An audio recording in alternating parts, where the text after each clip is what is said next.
All right, we're going live for the Panther-Lair Show. Hope the audio works. Hope you're able to hear what I'm saying right now. Let me fix the levels so I'm not blowing it up. If you could hear what I was just saying, it was probably blasting in your eardrums or blasting through your computer speakers, but we'll get that set, and hopefully everything's sounding good and coming through loud and clear for this week's Panther-Lair Show here on January 12th, 2022. Back to our Wednesday night gig, our regular Wednesday nights, as we do the live stream on youtube.com/Panther-Lair.com. So we are back in that groove, back in our regular thing. You know, it was fun when we were doing it like every Wednesday night, and then after every game, I kind of felt like we were talking, like hanging out pretty often, hanging out a couple times a week. Now, when we only do this show once a week, it feels like we're missing out. I feel like it's been a long time since we did last week's show. That was January 5th. That was a long time ago. Not like that much has happened since then, but it definitely feels like a lot of time has passed since the last show. So we'll have to get back into that rhythm, that routine. There's too many basketball games to do a live show after every hoops game. Maybe we could pick like one hoops game a week and do a post-game show. Like if they have a Saturday game, maybe we could do like a post-game show after every Saturday game and just recap Saturday and recap,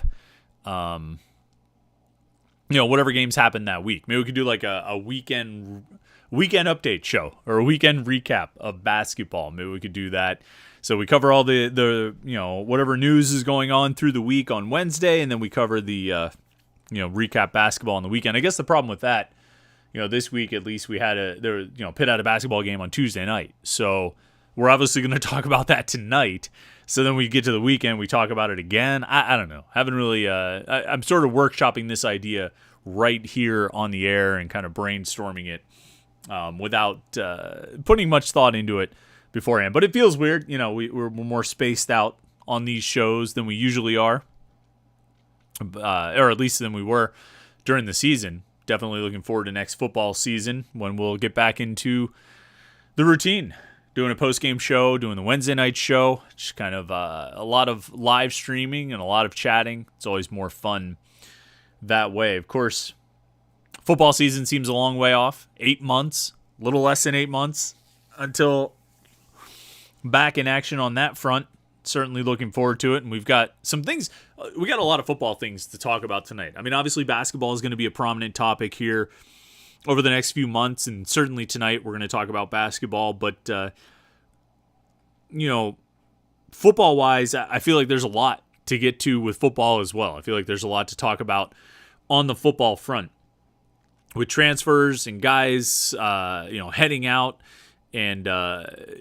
And Pitt obviously adding guys. There's the whole matter of preseason rankings. Some way too early preseason rankings are coming out here. Some January polls, which are actually even more useless than the July and August preseason rankings. But it's interesting to see kind of how Pitt has been reflected in some of the early preseason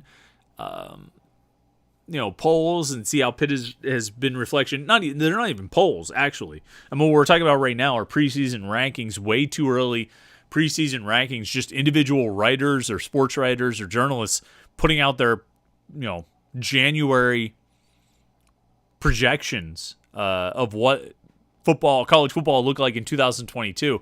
And it's pretty ridiculous on a lot of levels. I mean, for one thing, like I said, we're 8 months away from the start of the season. There's a lot of roster changes that are still to happen, that are still going to happen over the course of the next 8 months. And what we see right now on these college football rosters is not what the rosters are going to look like when we get to the start of the actual season. I think a lot of the key pieces are in place, but not even all the key pieces are in place. Did Caleb Williams, the Oklahoma transfer quarterback, announce that he's going to USC yet? I think it's where everyone expects him to go, but did he actually announce it? And I mean, if he goes to USC, that drastically changes the outlook of what you expect from USC. Or more to the point, if he doesn't go to USC, it drastically changes the outlook because they lost their quarterback, Jackson Dart, to the transfer portal. Now, I haven't seen if Williams actually announced it yet. The expectation is he's going to go to USC. He's going to follow Lincoln Riley to USC. But if for some chance he doesn't, if somehow that doesn't happen, that drastically changes what you think USC football is going to be in 2022. Just like the transfers that Pitt has gotten have drastically changed the outlook of what you expect Pitt football to be in 2022. And Pitt, I think, is more or less settled with the roster. I think they've added the key pieces they're going to add. They might get another transfer. They'll lose some more transfers. I'm positive they will lose more transfers. There's a possibility they could add one or two more transfers. But I think the main pieces, Keaton Slovis, Kanata Mumfield, even Michael Dowell to some extent, as filling in one of those holes at linebacker, the key pieces have been added to this roster. The thing that's going to move the needle the most on what you expect out of Pitt football in 2022 was the quarterback position. Because the biggest loss from 2021, the biggest loss from an 11-win team that won a Power 5 conference championship, the biggest loss is the quarterback. This is Kenny Pickett, the Heisman Trophy finalist. And so the biggest question mark heading into this next season, heading into 2022, is how they're going to replace that Heisman Trophy finalist. And well, they've answered that question. And it's going to be Keaton Slovis, or it's going to be one of the returning guys if they can beat out Keaton Slovis. But the expectation is it's going to be Keaton Slovis. So, I think you have some idea of what Pitt is going to be. I think you can project Pitt, but a lot of these teams, it's tough to project right now because you don't know what the rosters are ultimately going to look like. There's still movement. Stetson Bennett, the kid from, the national championship winning quarterback at Georgia, is like wink, wink, nod, nodding that he might leave, that he might transfer. I mean, maybe he's thinking about going to the NFL. I don't think that looked like an NFL quarterback on Monday night. Maybe you thought so, but but he's talking about, I forget exactly how he said it. He's going to play somewhere next year or something like that. Wait, really? Are you going to, are you really going to transfer, after winning a national championship? So this is the point. There's still a lot of player movement and roster changes that are going to happen around college football. And so to sit here and have these preseason rankings in January, it's not the acme of foolishness, but it's pretty high up. And so it's funny to see. And it's funny to get worked up about them. And we've all gotten worked up about them in the last week or so as these things have come out. And it was like, I feel like it was as soon as the game ended on Monday night, and certainly by Tuesday morning, people were releasing way too early preseason rankings. And most of them didn't give a whole lot of love and respect to Pitt. And Pitt fans responded as you would expect them to. I even responded because, I didn't directly reply to anybody put a ranking out. I don't care enough to try and engage in something like that. But what I said is, all right, if you don't want to put Pitt in your top 10, because, Pitt was showing up in the 20s. And in some preseason, way too early preseason rankings, January rankings, Pitt wasn't even in the top 25. And what I said is, okay, if you don't want to put Pitt in the top 10, that's fine. I understand that. They lost a Heisman Trophy finalist candidate, or Heisman Trophy finalist quarterback. So I understand if you don't want to put them in the top 10. I'm not saying you should put them in the top 10. I'm not advocating that. I think someone who puts them in the top 10 is overestimating what Keaton Slovis is going to be able to do. And Slovis might live up to it. He might not. I don't know, but nobody knows. So I can understand not putting them in the top 10.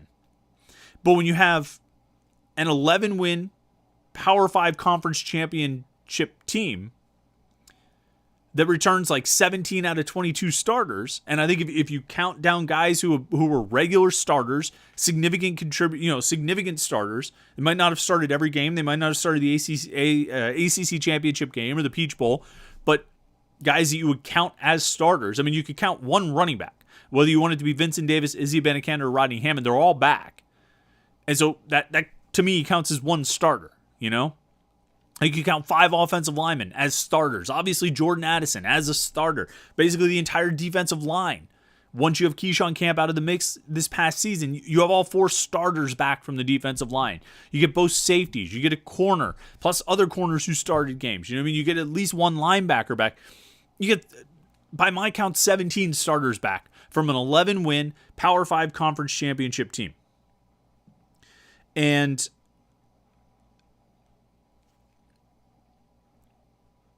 to me, and you add one of the top available quarterbacks from the transfer portal and arguably the top available wide receiver from the transfer portal.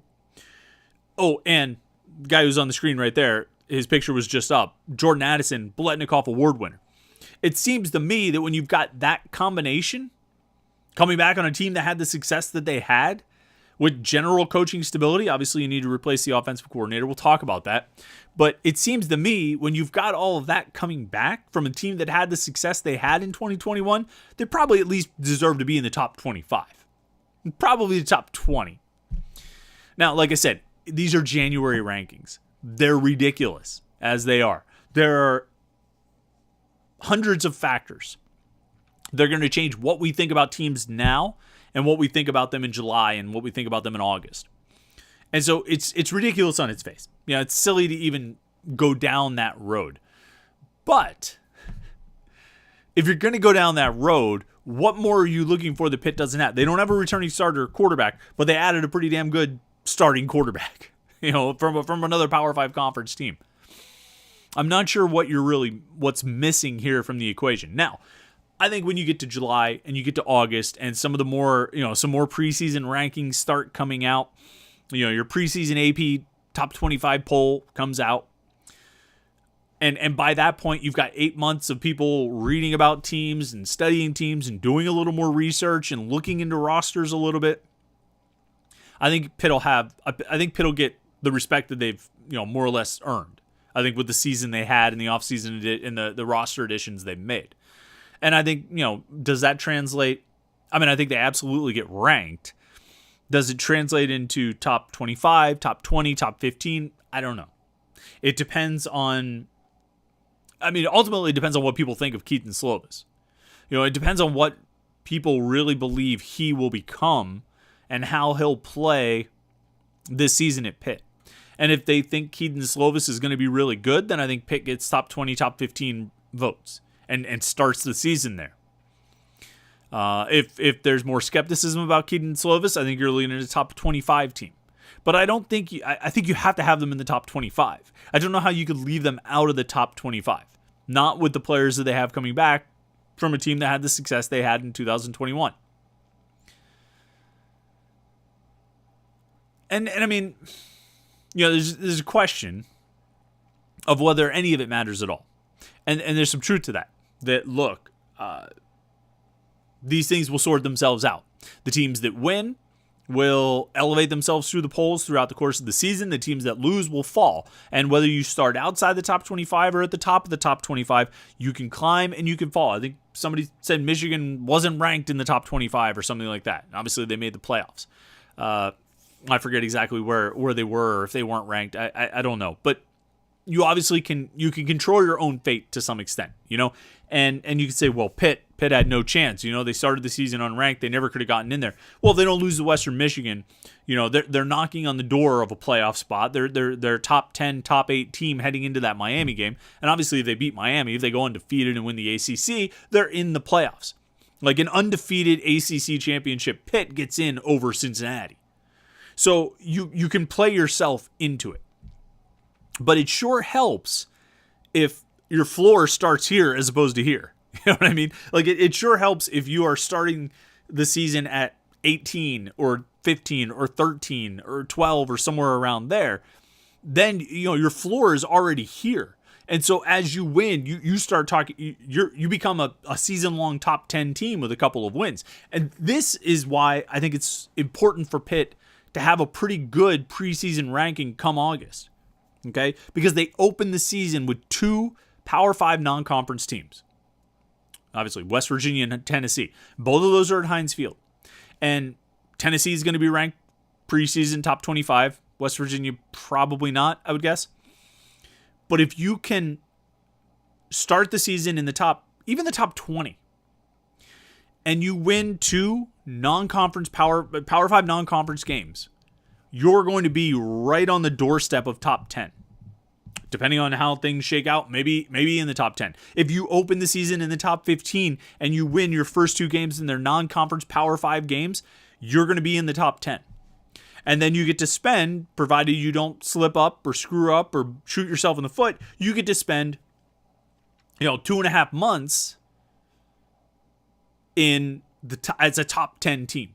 Then you legitimately get to go through the ACC schedule flirting with a playoff spot. And so Pitt's schedule this season, because of the way it's set up, with having those 2 games, with having West Virginia and Tennessee to start the season right off the bat, they've got a great opportunity to turn a high floor preseason ranking into legitimate talk as, one of the best teams in the country. This is one of the best teams in the country. Whether they are or aren't, they're going to be able to play themselves into if they can win those 2 games, they'll have an opportunity to get a single-digit number in front of their name. And if you go through the season, if you come out of September and you're ranked number 7 or something like that, or number 8, that's huge. You know what I mean? That's huge. And people are talking about you all the time. You're getting exposure, and it matters. You're a top 10 team. You're one of the best teams in the country. This is what's the key for a program like Pitt that very easily slips off the radar. Very easily becomes forgotten. Very easily slips into irrelevance. But if you keep yourself in the top 10, you put yourself right on the cusp of top 10, you saw what happened this year. People talked about Pitt. It was on College Game Day. It was on SportsCenter, I presume, if SportsCenter still exists. But people were talking about Pitt as they were right around that 10 to 12 area. And when they finished, when they win the ACC championship and they end up at number 12 in the college football playoff selection committee rankings, and they've got the Heisman Trophy finalists and they've got the Biletnikoff Award winner, people are talking about Pitt and its exposure and its relevance, and it's putting you on the radar. And so that's the opportunity that exists. That's where the preseason rankings do matter. If you go undefeated and win a Power 5 conference, exposure to the program, and I think it's big. Now, bringing this back to what we started off by talking about, January preseason rankings do not matter. January preseason rankings don't set the floor for anything. Okay, you obviously, when you get your August preseason ranking, teams that win move up, teams that lose move down. So, I mean, if you start at 15, you're either going to go up or down from 15. You know what I mean? That's where you're starting from. I don't think there's anybody who says, okay, in my January rankings, I had this team at 25, and so that's where they're going to be in August. I think, whoever it is, Brett McMurphy or Mark Schlabach or whoever it is, they're doing their January rankings. They'll start fresh. Aside from Alabama, they'll start fresh when they get to August and do the real preseason rankings that actually matter. When they vote in the Associated Press poll, or whoever votes in the Associated Press poll, they'll start fresh then. These January rankings don't matter. These January rankings are irrelevant. So we'll argue about them because I don't understand how you can take an 11-3 Power 5 champion that returns all the guys that Pitt returns and not have them in your top 25. We'll argue about them, but they're irrelevant arguments. They don't really matter or have any impact on anything. Now, we get to August, we can argue about those things till we're blue in the face, because that's what we will do. All right. I appreciate everybody who's on the live stream here tonight. Lots of chats and super chats coming in already, and I appreciate that. Let's see here. Let's go with Michael B. He's a super chatter. He jumped in right from the start. Oh, I apologize, guys. It looks like we had some. Guys, I'm really sorry. It looks like we had some issues with the stream. I didn't even realize that. I wasn't looking at the the YouTube screen that tells me that it's buffering. I apologize for that. We are back here. We're going live right now. I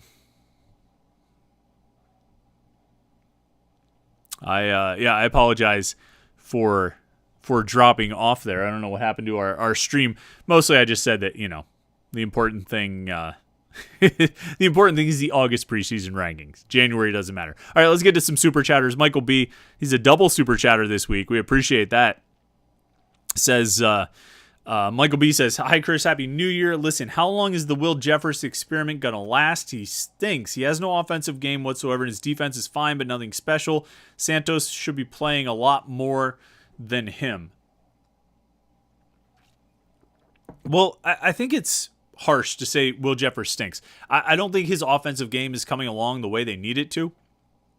I remember back early in the season, I asked Jeff Capel, I said, what would be Will Jefferson's ideal role? Like, in a best case scenario, what would be Will Jefferson's role? And he said he would be a 3-and-D guy, is what he said. The guy who shoots threes and plays tough defense. And I kind of see that. I think we've seen pieces of that. I think we've seen that show up here and there.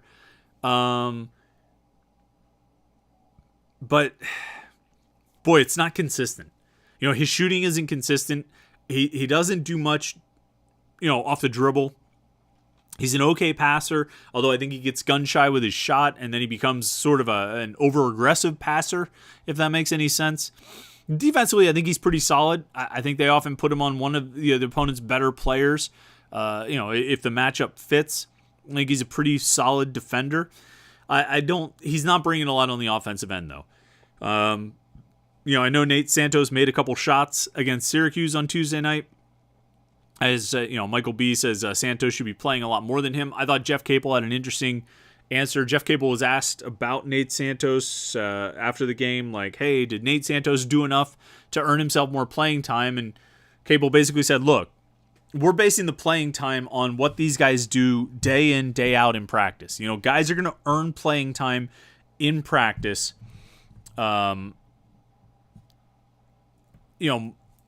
Not just because they make 2 shots at Syracuse against a zone.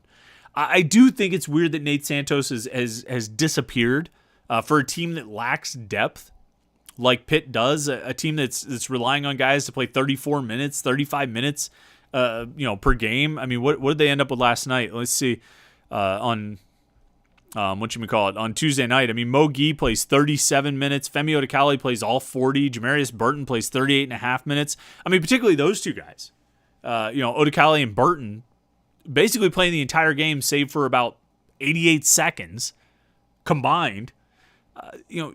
There's not a role for Nate Santos to slide in there and play a little bit. Will Jeffers played 23 minutes.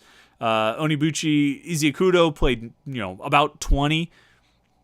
Santos played about 9 minutes. I mean, I think you could get him those kind of minutes on a nightly basis, and he hasn't been getting those minutes. He hasn't been getting that much playing time. And he was getting more playing time early. I guess in practice he's showing that he's not capable, but I mean, you need depth. This team is thin. His team doesn't have a lot of depth. This team needs guys to get out on the court and give the starters a breather. And Santos is a good shooter. I mean, that's what he came to Pitt to do. That's his biggest strength.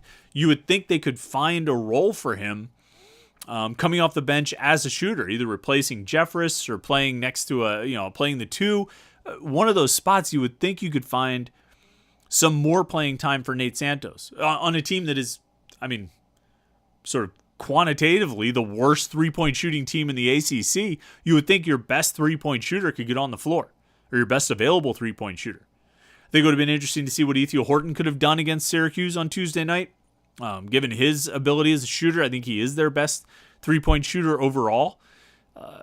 But obviously that situation is, it is what it is, unfortunately. But I would think Santos could do more for this team. I don't see him in practice. Maybe he's an absolute disaster in practice. Maybe he contributes nothing. He shows that he can't be relied on. And I've always been one. I always say that I try not to criticize or question personnel decisions too much, just because we watch a 2-hour basketball game. You know what I mean? We watch a 3-hour football game. Remember when football games used to be only 3 hours? I watch a 2-hour basketball game. I watch a 3-hour football game. 3 hours in a week for a football game, 4 hours in a week for basketball games. The rest of the week, the coaches are around these guys. They're around them for 3 hours every day in practice. They're around them in the film room. They're around them in the classroom. They're around them in the locker room, in the offices, and all this stuff. They have a lot more information to work with than I do. I watch Nate Santos go into the Syracuse game and play 9 minutes and make 2 threes. And I say, why isn't he playing more? Why isn't he shooting more? Well, that was 9 minutes of basketball and 2 made baskets. The coaches have the whole week that they're with these guys. They work with them. They know where they're at. And they have more information to work with than I do. And they have a whole lot more riding on the decision than I do. And I think if they genuinely believe Nate Santos could help them win, he would be playing more. And this is what I've always said, particularly on the football side, when people ask, like, why isn't this guy playing? Why isn't that guy playing? They got to get him on the field. Why not just throw him out there, see what he can do? Coaches, I've never known a coach, at least as far as I know, I've never known a coach who intentionally, who didn't want to win games. You know what I mean? Or made decisions to not win games. You know what I mean? Like, every coach I've known has made decisions that they felt were in the best interest of the team winning games. They played the players that they feel could give them the best chance to win. Every coach I've ever known. And so I have to believe that if they thought Nate Santos could help them more than he has, I have to believe that if they thought Nate Santos could help them win games, he would be on the court. And maybe making a couple shots against Syracuse inspires him to do certain things in practice that the coaches are asking him to do. And maybe he gets out there and, impresses them in practice, does what he needs to do in practice, and gets more playing time. Maybe. I mean, you would think he will be capable of it. You would think he's got enough things he can do that he can help. For a team that's so offensively challenged, for a team that's so thin, for a team that is the worst three-point shooting team in the ACC, you would think a guy like that could help. But it doesn't seem like the coaches believe. So, all right, let's see. Michael B. was another super chatter. He had a second question. Do you think Kenny Pickett gets drafted in the top 5? I don't know. I don't know. I think so much of that is going to depend on, I guess the draft order's set, right, for those top 5 picks. So much of it's going to depend on the combine. So much of it's going to depend on the pro day. It's going to depend on the interviews. It's going to depend on the other quarterbacks' combines and pro days and interviews. And it's going to depend on what these teams are looking for. I think he'll be a first-round draft pick. That's my thought. I don't know if he'll be a top 5 pick, just because I think it's such a crapshoot when you start trying to project specific picks like that. I think he played like a first-round talent this past season. I think probably one of the things that NFL coaches and GMs and scouts are going to look at is, all right, so we've got these first 4 years where you played. 3 years. We'll say 18, 19, 20. You're okay. And we've got this great season in 21 where you were really, really good. And we believe guys can take a big step forward, but let's make sure that those leaps you made were genuine improvements that can translate into NFL ability. You looked like you had NFL ability in 2021. Not so much the 3 years before that. Let's make sure that what you showed in 21 is who you really are. And that you not only did you make that leap legitimately, but you're actually in position to build on it. And I think that's probably something that scouts are going to be looking for over the next 3 months, 4 months. In addition to all the measurables and how he does on the board and all those kinds of things, and all the interviews and pro days and combines and whatnot. I don't know if he's going to be a top 5 pick. My guess is no, but he could go through and have a great spring and play himself into the number 1 overall pick. I don't know. We'll see. We'll see how that goes. Let's see. RJC Man 38 is a super chatter. What's your comment here? He did a super chat, but I can't find your comment. Does Jeff Capel go before Heather Lyke or the other way around? Heather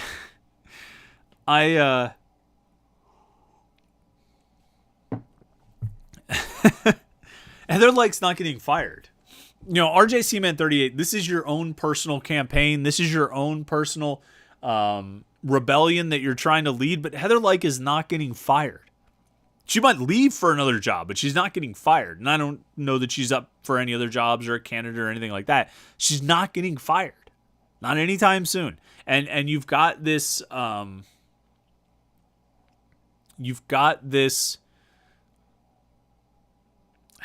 don't know, vendetta, I guess. You just greatly dislike Heather Lyke for whatever reason. And it's not the first of your wild ideas, but it's certainly one that you're very, very high on. I mean, I don't think, I think there are things the athletic department could do better, but I think it's doing pretty fine right now. And I think she has the full support of the chancellor, Patrick Gallagher. So I don't see her going anywhere. Now, Jeff Capel, I mean, that's another story. I think there are questions about what Capel's future holds. I'm inclined to think that, I'm inclined to think Jeff Capel's going to get another year after this. And I know a lot of Pitt fans probably don't want to hear that or wouldn't want to hear that, but I'm inclined to think he gets another year after that. After this, I think there's enough belief from the administration. I mean, I think, look, the thing you have to understand, I mean, Jeff Capel is the premier hire for Heather Lyke right now. It's one thing with Pat Narduzzi. She extended him after the Miami game in 2017. I would think another extension is coming here. He's due for one, and he certainly had the success this past season to earn one. But that was a coach that she inherited. You know what I mean? She inherited Pat Narduzzi and extended him, but she didn't hire him. She's hired a bunch of coaches, but Jeff Capel is the premier prominent coach she has hired. And it's very, very important for Heather Lyke, in my opinion, it's very important for her that it works out. Now, through 3.5 seasons, it has not worked out for a lot of reasons. And some of those are Capel's responsibility and fault, and some of those are not. But it hasn't worked out for 3.5 seasons. She needs it to work out. Not because she's going to get fired, but because this is the premier hiring of her time at Pitt. This is the premier move that she's made, is hiring Jeff Capel. And when a lot of people have talked about how, I think if you were going to rank the decisions or the moves that Heather Lyke has made that gave people or have given people confidence in her or got people excited about her, hiring Capel was number one on the list for a long time. Now, some of the bloom is off that rose because it hasn't gone all that well. But I think that was one of the things that made people believe that she could be a great AD. So she needs it to work. She needs that hire to work out. And I think she's inclined to give him more time, particularly when you look at the circumstances of this season. It's not his fault that Nike Sabandi tore his ACL in an exhibition game. It's not. And while you have to have control of your program, you have to, you're responsible ultimately for what all the guys in your program do. It's not his fault that Ethiel Horton got in trouble. There are things that are his fault. There are roster management things we can talk about. There are locker room and chemistry things we can talk about. And we know what those things are. And they've caused problems for this team in the past. But this season should have been better if not for two events that were out of Capel's control. Now, again, you're responsible for that. You're responsible when one of your guys gets arrested. That's a reflection on you. Particularly when you've had 2 guys arrested in 2 years. That's a reflection on you. But Capel had a team that could have been more competitive than this year's team has been. A team that would have played hard. A team that would have given opponents a real challenge. A team that would have been really good defensively. Good rebounding team, as they've been. A good defensive team and a good rebounding team for the most part. And then also, if you put Ethiel Horton and Nike Sabandi on this team, they're a team that probably can score well too. But that's not happening because of these events and circumstances that were out of Capel's control. And while I don't think you give Capel a complete pass on that, I think it's enough that you probably give him another year. It gets him just enough leeway that even as this season is a struggle, and at 6-10, it certainly is, you give him another year, see what he can do if he gets a roster at full strength. So, who gets fired first? To go back to RJC Man 38's original question, Jeff Capel or Heather Lyke? I guess Capel is the answer to that question, but I don't think that's happening now, and I don't think Heather Lyke's getting fired anytime soon. So I'm sorry to disappoint you, but I think that's the reality of it. All right, let's get to some of the other chat messages in here. Brock Madonic says, did you see the Marlon Barnes commitment? Did that catch you off guard that he committed this early, or did you see this coming? So Marlon Barnes, 4-star small forward in the class of 2023, top 80 prospect in the class, committed to Jeff Capel on Sunday, I believe it was. Yeah, they beat Boston College on Saturday. And then Marlon Barnes committed on Sunday. He's at Brush High School, same high school that John Hughley came from.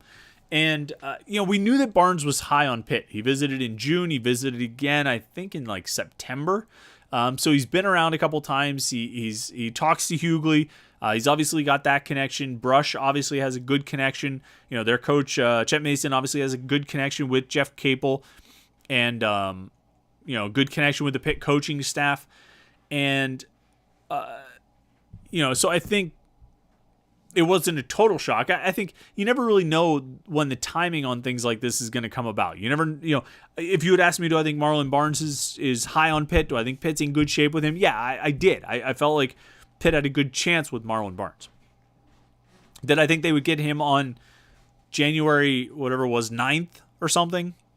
No, I couldn't have predicted a date for you. So I wasn't entirely sure about that, but I thought they had a good chance with him. And it's a good start to the 23 class for Jeff Capel. I think that 23 class is going to be an important one for him. Obviously, he needs the 22 class as well, and that's a whole other topic because he doesn't have anybody committed for that class. And I think it's probably going to be, at least one, if not two transfers are going to make up, are going to be a significant part of the off-season additions heading into next season. As far as that goes, maybe one high school kid again. But 23, I would expect them to try and take a couple high school guys, and I think Marlon Barnes is a good start to that.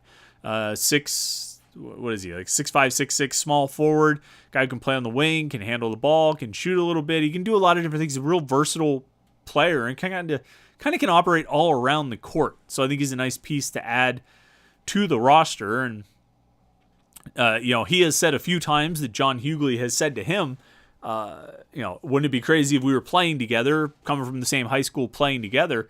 So you do the math on that. I mean, the 2023-24 season, which is when Marlon Barnes will be a freshman at Pitt, John Hughley will be a senior. So John Hughley's talking like he'll be on the roster in 2023 and 2024.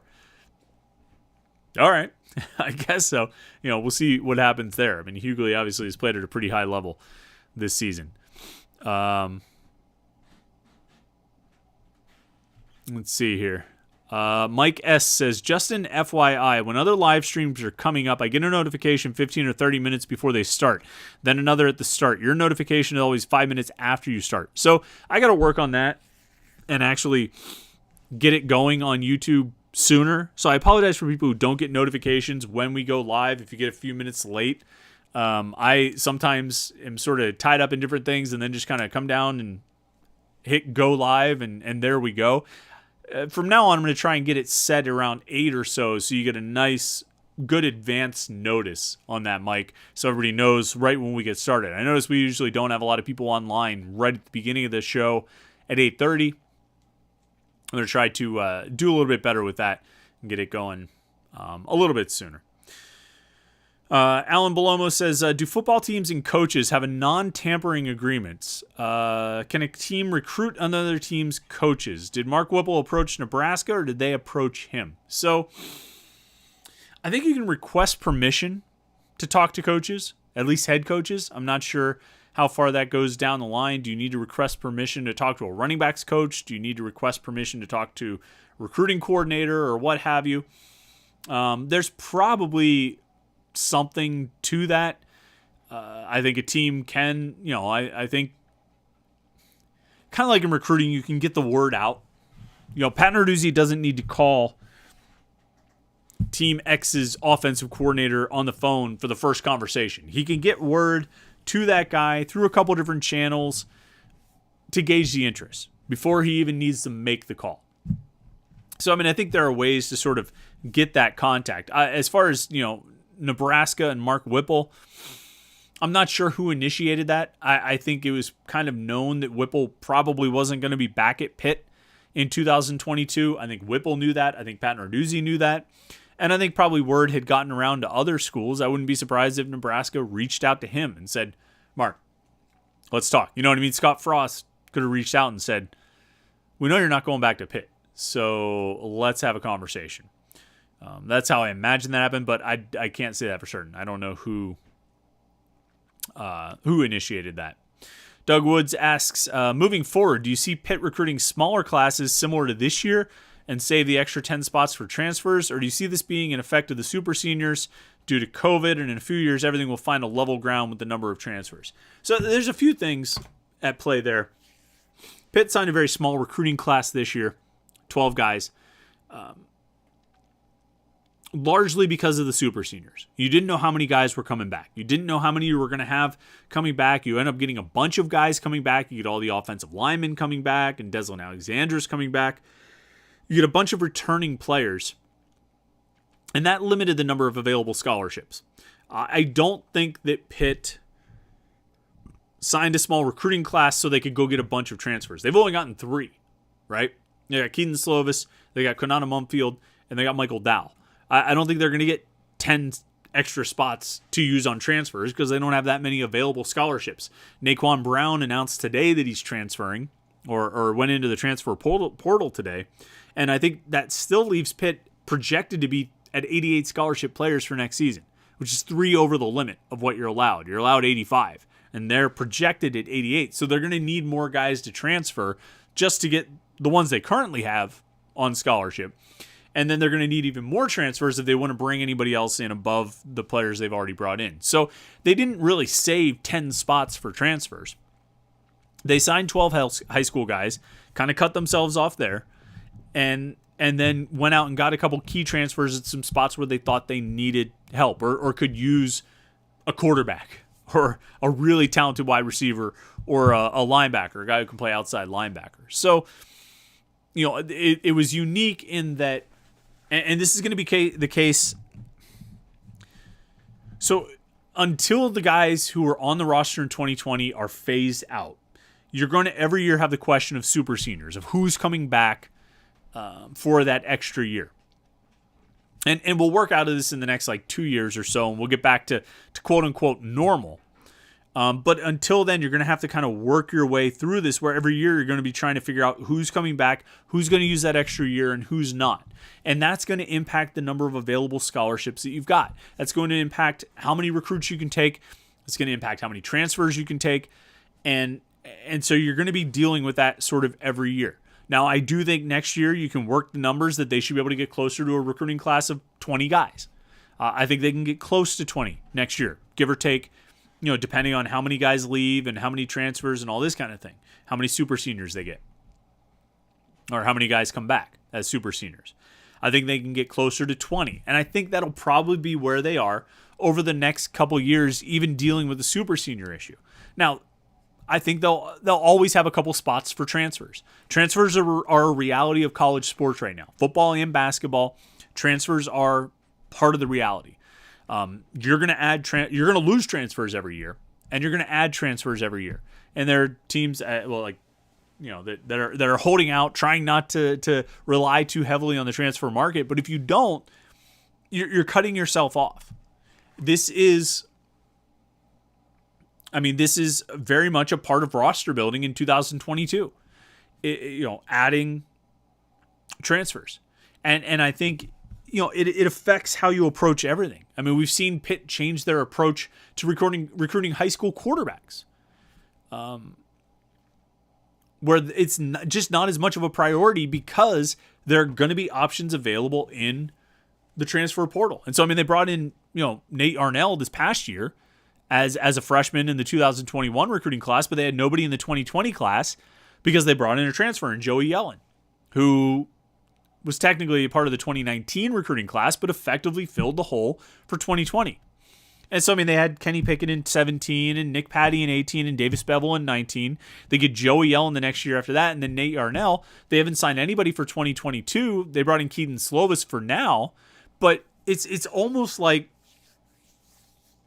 with or without Slovis, where you have Nick Patty, Davis Bevel, Joey Yellen, and Nate Arnell, why would you even sign a high school guy? If you like even just 2 of those guys, that are on your returning roster, why would you even sign a high school guy? It's almost inevitable that you're going to lose them.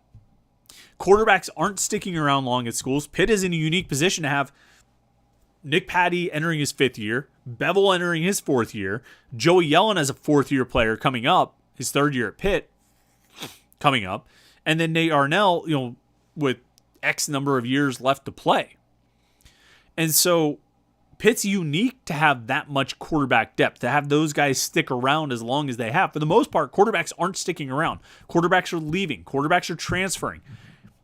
And because of that, because guys are going to go every year, and because they're going to be more quarterbacks than you could possibly need available in the transfer portal every year, you don't want to survive exclusively on transfer quarterbacks, but you can survive a good amount on transfer quarterbacks. And, Keaton Slovis, because he's got that super senior year available, he'll play in 22 with the option to play in 23. You would like to think that he'll have such a good year in 22 that he goes off to the NFL, because that means you probably had a great season at Pitt. But you're going to have him for at least 1, if not 2 years. And then at that point, either Nate Yarnell is your guy, or you go out and find another transfer who's going to be a 2 or 3 year guy. And you can do this. It has changed. My point is that it has changed the whole approach to recruiting quarterbacks. And I think the transfer portal and transfers overall have changed the whole approach to recruiting in general. Because you are going to save a few spots. Because that's an easy way to fill in a hole. When you've got a hole on your roster, you can find options out there to help fill it. Pitt had a hole this year at quarterback. They filled it. Pitt has holes at linebacker. And I don't think they're going to fill all their holes at linebacker through the transfer portal. But they filled one with Michael Dowell from Michigan State. He's going to step in and be probably the starting star linebacker, the outside linebacker. So it's just part of the nature of things. And it's how recruiting works these days. You have to recruit transfers. You have to consider, you have to dedicate just as much time searching this transfer portal as you do to searching for high school kids. All right, let's see here.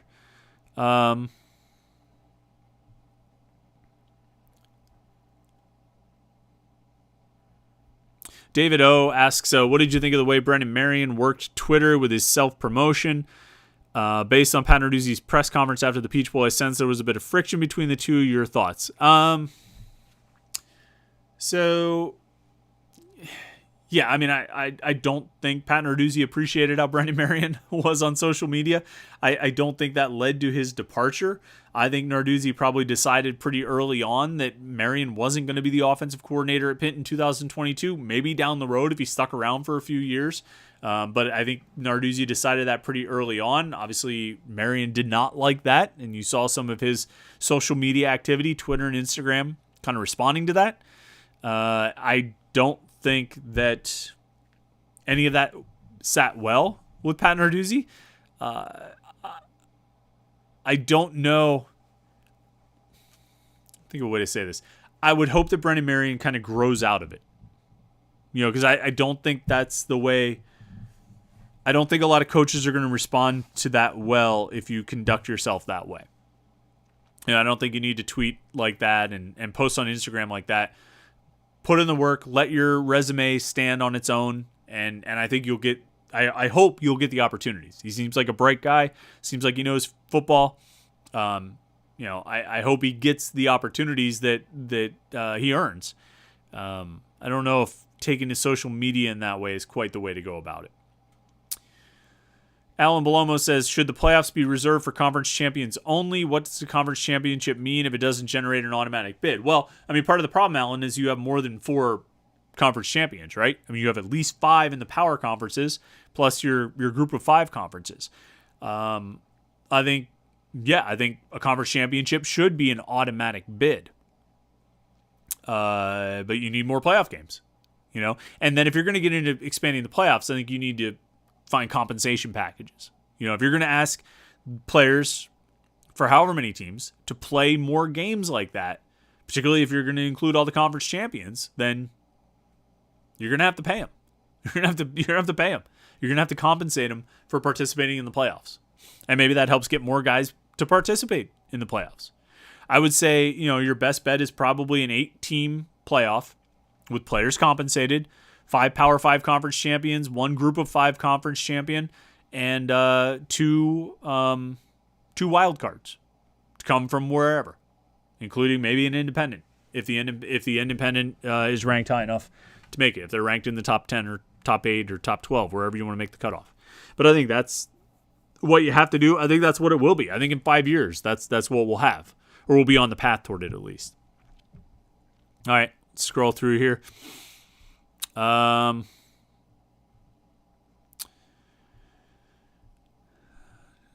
Joe New says, Chris, nice Hawaii sweatshirt, but it reminds me of Todd Graham. Yeah, I got to point it out. My Hawaii Rainbow Warrior sweatshirt. It's from Home Field. You should know that by now. Homefieldapparel.com. Just awesome Pitt gear. I have the Hawaii sweatshirt on, but I wear it because it's the most comfortable sweatshirt I have. It's super soft, super comfortable. It still holds its shape and holds its form. I love that. I hate when sweatshirts, when you wash them and they lose the elastic around the waist, or they just lose their shape or their form. I hate that. It ruins sweatshirts for me when that happens. But that hasn't happened with this. And I've had this for a couple years now, and I love it. And yeah, shout out to Todd Graham and his disaster at Hawaii. But, I love the sweatshirt, and I love Home Field. You should go check it out, homefieldapparel.com. This is Hawaii, obviously. Hawaii sweatshirt, but they have great Pitt stuff too. They have great Pitt graphics, great Pitt logos, and it's all on this super high quality stuff. It's just it's a great product. And if you go there and use the promo code LAIR, LAIR, you'll get 15% off your first order at homefieldapparel.com. Promo code LAIR, LAIR. Make sure you go do that and check it out. Automan says, seems like Kenny Pickett is dropping. Originally, he was going to Carolina, but now they have Liberty's quarterback going there. I mean, listen, man, it's January, okay? NFL draft projections right now are only slightly less meaningless than the way too early preseason rankings. There's so much that's going to happen, so much data gathering, so much information gathering, so many workouts and interviews and things that are going to happen between now and the draft. Kenny Pickett dropping, other guys climbing, Kenny Pickett climbing, other guys dropping. It's all chatter to get you click on ESPN.com again or NFLDraft.com or whatever website it is. All right, it's just trying to get you to click on it. Okay, it's going to take a long time. There's a lot that's going to happen between now and then. Let's see here. John Kostrovich says, do you think NIL, the name, image, likeness deals, has destroyed college football? No, it hasn't destroyed college football. Nothing has destroyed college football. College football makes oodles of cash. It's not destroyed. And NIL deals are not going to destroy college football, but they are changing the game. They are creating more of an atmosphere of free agency. Guys are getting approached, and I could say this, even guys who are not in the transfer portal are getting approached by other schools with NIL deals. And the head coach isn't calling up a kid at a school and saying, hey, we can offer you this much money. But the message is getting conveyed. Okay? And it's like a free agency. And we've talked about this before. I think I went on a rant about it last week.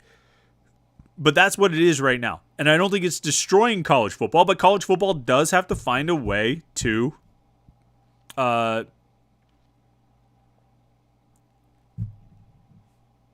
college football has to find a way to get it under control.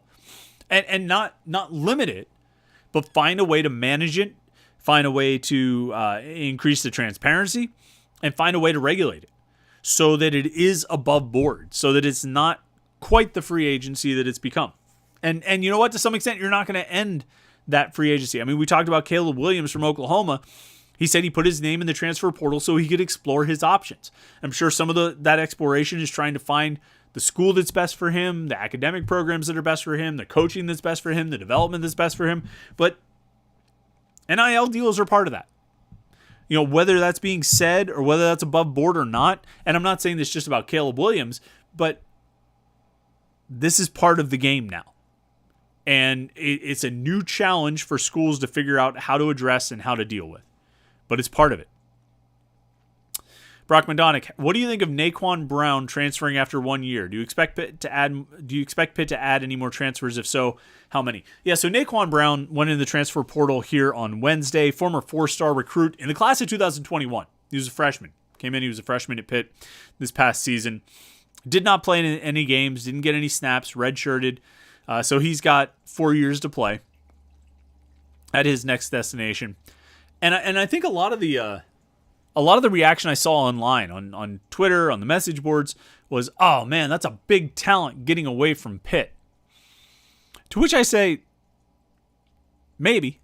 He was ranked number 4 prospect, or he was ranked a 4-star prospect, a top 15 outside linebacker prospect on Rivals.com. But here's the rub. He was a defensive end in college, and he was getting recruited to play defensive end. Pitt signed him as a defensive end. Pitt projected him as a defensive end. And he spent the last 6 months or however long he was at Pitt working at defensive end. He's a guy who had 26 sacks over the course of his sophomore and junior years of high school, but did not play in his senior year. He also didn't go to any camps or anything like that in the summer before his senior year, all due to COVID, because his senior year was the fall of 2020, right? And when he would have gone to combines and camps and opportunities for exposure and evaluation, it would have been in the summer of 2020, okay? Those things didn't happen. And so nobody really got a look at him in the summer of 2020. Nobody got a look at him in his senior year of 2020. It didn't happen. And I think if he had been seen, I think if it had happened, he might have dropped a little bit from that 4-star ranking. I'm not sure if he would have stayed at that high level. And the truth is, I think we had him overrated as a 4-star prospect. I think, there were a lot of college coaches who offered him and agreed with that assessment and thought he was on that level, but might have changed their mind if they had seen more of him, and chalk it up to the COVID year. And I'm not saying he's a bad player. I don't think that. I think he is a talented player. I think the difficult thing with Naquan Brown, and what might have shown up a little bit more with more evaluation in that summer and during his senior year, is that he's kind of a man without a position. He's like, I think Pitt listed him at 6'3", 205. I just don't think he was going to be big enough to play defensive end in college. But that's a hard thing to evaluate when you're just watching film. At the same time, I'm not sure he really would have been able to play outside linebacker in college. I'm not sure he would have either had the speed to do it. I'm not sure if he was just cut out to do it. And so I think he was kind of stuck without a position. And I'm going to be really interested. I hope the best for him. I hope he can find a system where he can play. Maybe it's as a 3-4 outside linebacker, like a pass rushing outside linebacker. That might be a good role for him. But I don't know if I see him fitting in a 4-3 defense all that well. Now, maybe. We'll see where he ends up. And I certainly wish the best for him. But I think he looked at where he was on the depth chart. I think he looked at the talented defensive end around him. And I think he got the impression that he probably just wasn't going to get he probably didn't have a great chance of getting on the field at Pitt. And so he made a decision to go. And we'll see where he ends up. And, good luck to him. Let's see here. Automan says, personally, if I was a GM... Wait, where'd your comment go? I lost you. Hold on.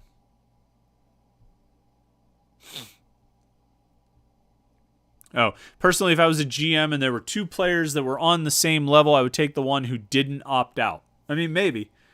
I think that rather than just judging it on that decision, I think you'd sit down and talk to the kid. Right? I think if you're going to invest millions of dollars, I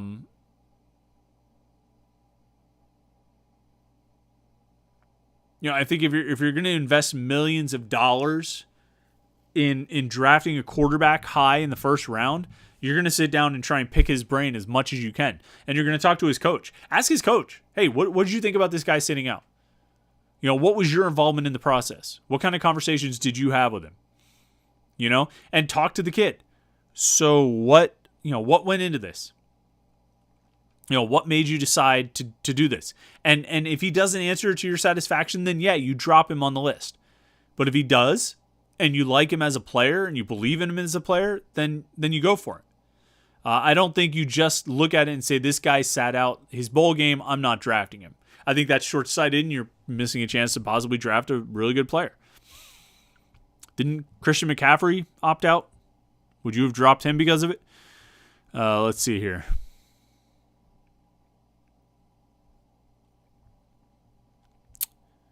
Scroll down.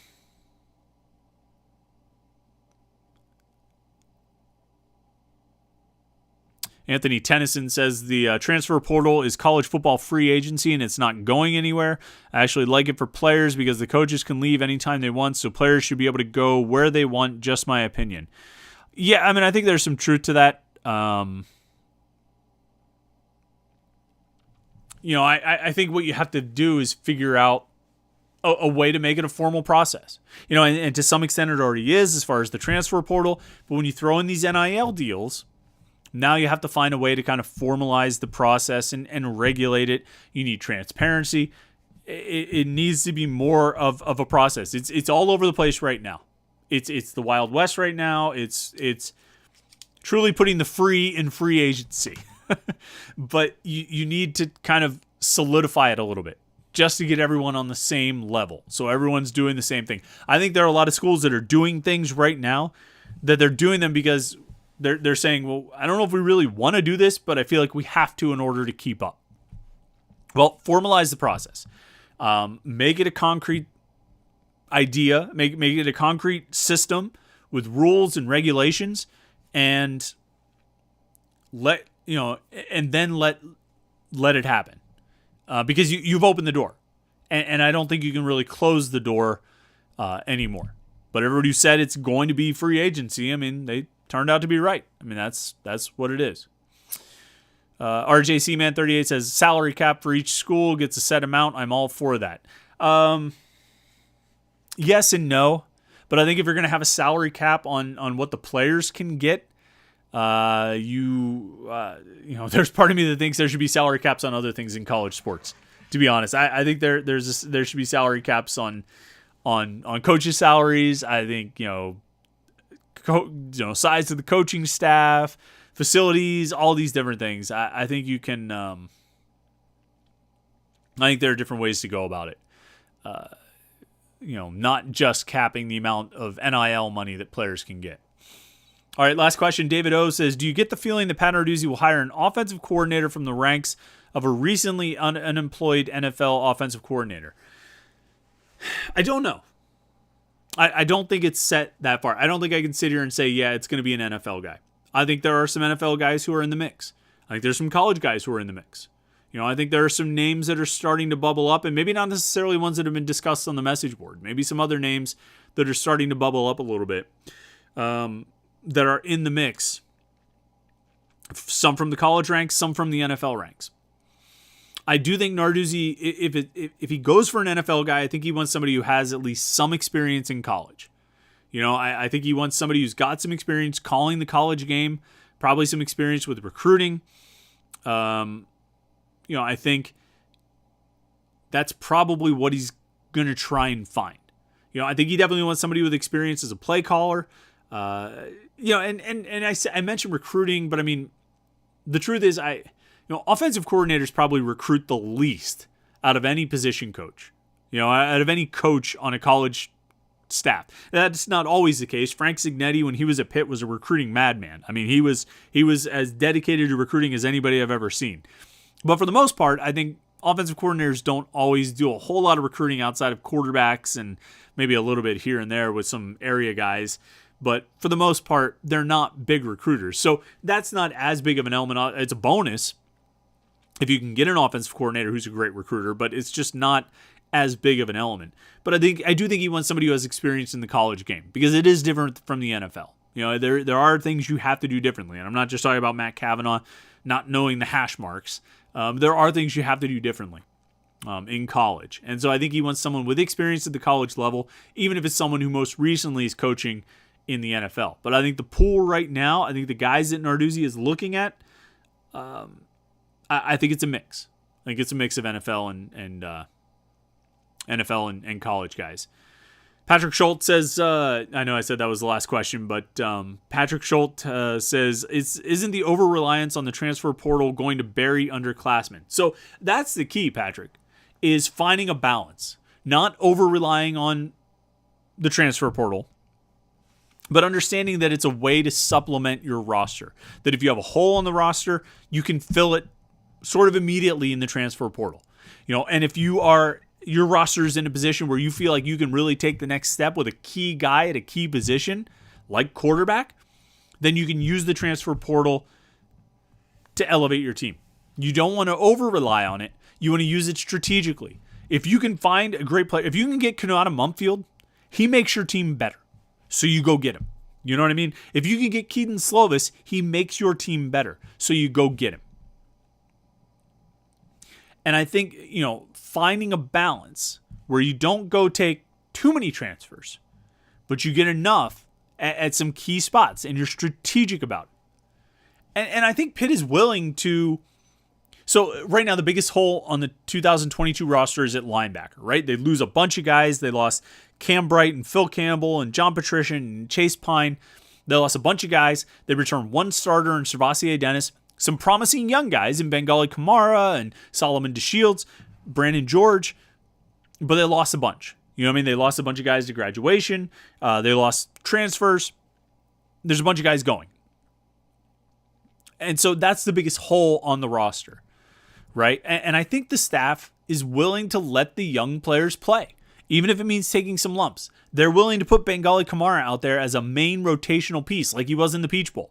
They're willing to get Solomon DeShields out there, and they're willing to get Brandon George out there, and Preston Levant, and maybe the freshman Marquan Pope and Kyle Lewis. They're willing to get those guys out there, even if it means taking some lumps in some situations.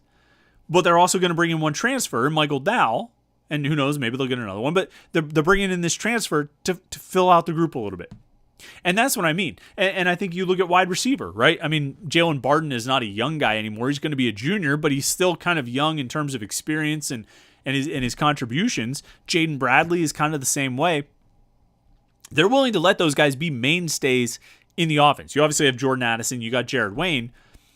But in terms of a receiver, they're willing to ride with Jalen Barden and Jaden Bradley. But they've also got a chance to bring in Kanata Mumfield, who really elevates the group. So it's kind of a mix. I think you want to find a balance. You want to be strategic about it and be smart about it and get, use the young players that you have coming up through your system that you're developing and fill out the roster with a couple transfers. So, they've taken 3 transfers. They've lost 2, 3, 4, 5, 6, 7, 8 or 9. They've lost more transfers than they've added. So I don't think they're trying to over-rely on transfers, but I think they're trying to get transfers strategically to fill out the roster and elevate, like I say, elevate the team and fill in some of those key spots. So I think that's the approach that Pitt has taken. And I think a lot of schools are trying to take that approach. Certainly there are some that are trying to go heavy on transfers. I don't think that's what Pitt is doing. I think they want to develop guys and bring guys along and have strong development plans and programs and pipelines and all of that. But they also know that the transfer portal exists, and there are a lot of good players out there who can help your team. So I think that's the plan, and I think they've executed it pretty well, particularly this season. This offseason, I think they've done a really good job with it so far. All right, stay up on all the transfer news, the offensive coordinator news, and all those things at Panther-Lair.com, Panther-Lair.com, Pittsburgh.rivals.com. It is the most comprehensive source of Pitt sports news on the internet. Football, basketball, recruiting. If you enjoy this live stream every Wednesday night, you enjoy listening to the podcast through the week, that's what it's like at Panther-Lair.com all day, every day. You go to the Panther-Lair.com message boards, Panther-Lair.com, Pittsburgh.rivals.com. You're going to get that kind of conversation all day, every day. Panther-Lair.com.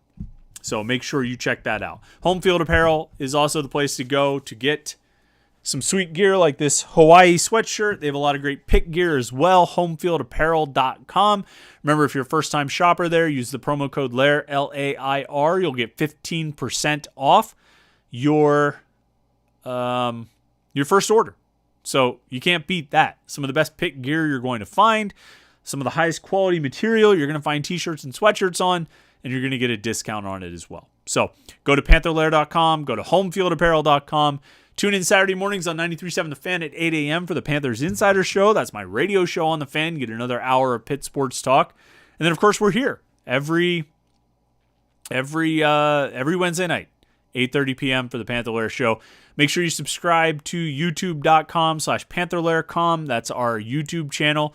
turn on notifications, and you will get notified when we are going live, and I'll be sure to send that notification out as early as we can on Wednesday nights so you know when the party is starting. YouTube.com/Panther-Lair.com. Thanks so much for everybody tuning in tonight on the live stream. Thanks for all the questions and chats, the super chatters. We appreciate you. And yeah, have a great rest of the week. I appreciate you tuning in. Look forward to next Wednesday. Have a great rest of the week, great weekend, and we'll talk to you next week.